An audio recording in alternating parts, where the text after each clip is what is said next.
রাজধানীর মানিক মিয়া এভিনিউয়ে জুলাই গণঅভ্যুত্থান দিবস উপলক্ষে বর্ষা বিপ্লবের গান কনসার্ট অনুষ্ঠিত হচ্ছে। সেখান থেকে বিস্তারিত জানাতে যোগ দিয়েছেন সহকর্মী মামুনুর রহমান।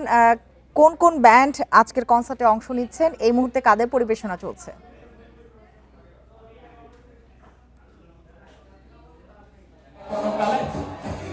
জুলাই গণঅভ্যুত্থানের 2 বছর পূর্তি উপলক্ষে আজকে মানিক মিয়া এভিনিউতে আয়োজন হচ্ছে বর্ষা বিপ্লবের গান। সে বর্ষা বিপ্লবের গান থেকে আমি এই মুহূর্তে যদি আপনাকে সর্বশেষ পরিস্থিতি জানাই, এখন যে পারফর্ম করছে যে র্যাপার জেসান, সে কিন্তু এখন পারফর্ম করছে। আর আপনি যেমনটি বলছিলেন আজকে কারা কারা পারফর্ম করবে সেইটা যদি বলি, আজকে কিন্তু দেশের জনপ্রিয় যেসব ব্যান্ডগুলো রয়েছে তারা কিন্তু এখানে আজকে পারফর্ম করবে। বিশেষ করে যাদের নাম উল্লেখ করলে নয়, তারা হলো আর্টসেল, শিরোনামহীন, কুড়েঘর, নাহিদান মিউজিশিয়ান, অ্যাভয়েড রাফা, এইসব যত জনপ্রিয় দলগুলো রয়েছে তারা কিন্তু আজকের এখানে পারফর্ম করবে। আমরা এখানে দুপুর থেকে অবস্থান করছি। এখানে দুপুরটা অবস্থানে কিন্তু বৃষ্টির কারণে কিছুটা বিঘ্নিতে দেরিতে শুরু হলেও 4টা নাগাদ শুরু হয়েছে এই অনুষ্ঠানটি। আপনি জানেন যে শেখ হাসিনা 5 আগস্ট পলায়নের 2 বছর উপলক্ষে কিন্তু ঢাকার মানিক মিয়া এভিনিউতে এবং সোহরাওয়ার্দী উদ্যানে কনসার্ট ফর ডেমোক্রেসি অনুষ্ঠিত হচ্ছে।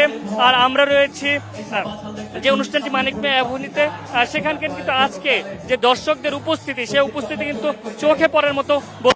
আমরা এখানকার যে দায়িত্বে রয়েছে তাদের সাথে কিন্তু আমরা কথা বলেছি, বিশেষ করে নিরাপত্তা বাহিনী যারা রয়েছেন তাদের সাথে যখন আমরা কথা বলেছি তারা কিন্তু বলছিলেন যে নিরাপত্তার ব্যাপারে কিন্তু তারা জোরদার ভূমিকা পালন করছেন, কোনো ধরনের অপ্রীতিকর ঘটনা যাতে না ঘটে সে ব্যাপারে কিন্তু তারা সজাগ দৃষ্টি রয়েছে। আপনি দেখছেন যে এখানে ব্যাপক পরিমাণ দর্শকরা কিন্তু উপস্থিত রয়েছে এবং তারা কিন্তু পুরো অনুষ্ঠানটি উপভোগ করছেন। এবং দর্শকদের সাথে যখন আমরা কথা বলেছি তারা কিন্তু বলছিলেন যে এরকম আয়োজন শুধু যে জুলাই 5 আগস্ট কেন্দ্রিক যে হবে এমনটি না, এর বাইরেও যেন এমন বড় বড় আয়োজন করা হয়, বড় বড় ব্যান্ড দলকে নিয়ে এসে জুলাই যে অভ্যুত্থানের যে স্মৃতি, যে শক্তি, সে শক্তি যেন সবসময় উজ্জীবিত করা হয়। শুধু 5 আগস্টকে কেন্দ্র করেই যেন এমন বড় অনুষ্ঠান না হয়।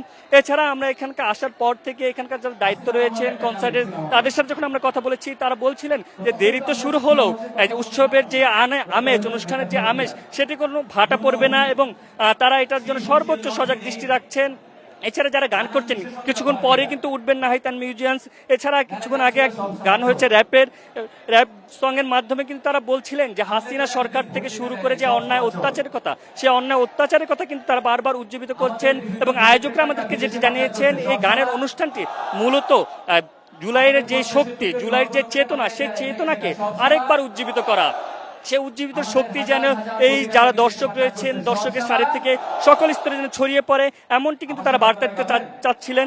এবং আপনাকে বলে রাখি, যত সময় গড়াচ্ছে দর্শকের উপস্থিতি ততই কিন্তু বাড়ছে। এবং আয়োজকরা বলছেন যে পুরো মানিক মিয়া এভিনিউ যে রাস্তার দুই পাশ, সে রাস্তার দুই পাশে কিন্তু জনসমাগম হবে এবং এর ফলে কিন্তু কিছুটা যান চলাচলে বিঘ্ন ঘটেছে। কিন্তু দর্শকদের কাছে যখন আমরা প্রশ্ন করেছি তারা কিন্তু বলছিলেন কিছুটা ভোগান্তি হলো, এমন আয়োজন হতেই থাকবে, এমন আয়োজন তারা আরো পালন করবেন। মানিক মিয়া এভিনিউ থেকে আমার এই ছিল কনসার্ট আমার কাছে সর্বশেষ।